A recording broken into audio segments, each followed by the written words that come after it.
অন্য ধর্ম গোত্র এইসব বাদ দিয়ে আমরা সবাই বাংলাদেশ নাগরিক পার্টির পক্ষ থেকে আসছি।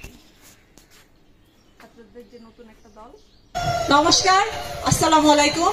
আমি হাফসা জাহান, জাতীয় নাগরিক পার্টির কেন্দ্রীয় সদস্য। আমি কুমিল্লা মহানগরেরই মেয়ে, আমার বাসা ঝাউতলা। আমি এখানে এসেছি আসলে আপনাদের দোয়া নিতে, আপনাদের সবার আশীর্বাদ নিতে।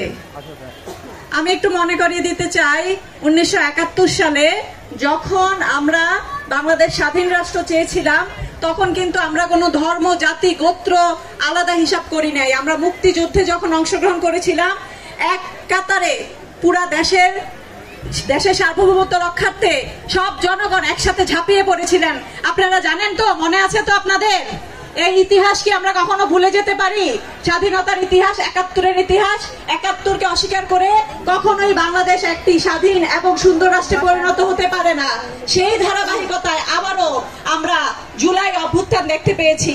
ঠিক একইভাবে সেই জুলাই অভ্যুত্থান, যে অভ্যুত্থানে একই কাতারে দাঁড়িয়ে আমার সহপাঠী, আমার বন্ধু, সে হিন্দু ছিল, বৌদ্ধ ছিল, খ্রিস্টান ছিল, সবাই কিন্তু আমরা একসাথে রাজপথে নেমেছিলাম।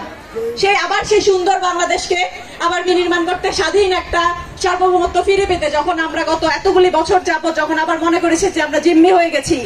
কিন্তু 5 আগস্টের পরবর্তী একটা সময়, খুব খারাপ একটা সময় দেখেছে বাংলাদেশ। এমন একটা খারাপ সময় পার করেছি 5 আগস্টের পরে, যখন খুব আফসোসের সাথে বলতে হয় আমাদের মন্দির পাহারা দিতে হয়েছিল।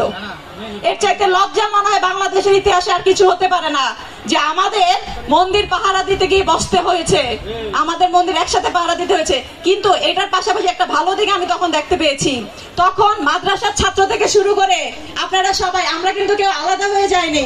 আমরা সার্বভৌমত্ব, দেশের স্বার্থে আবার একসাথে বসে গিয়েছিলাম, একই চেয়ারে, একই পাশে। আমি এটা আবার আপনাদেরকে মনে করিয়ে দিতে চাই।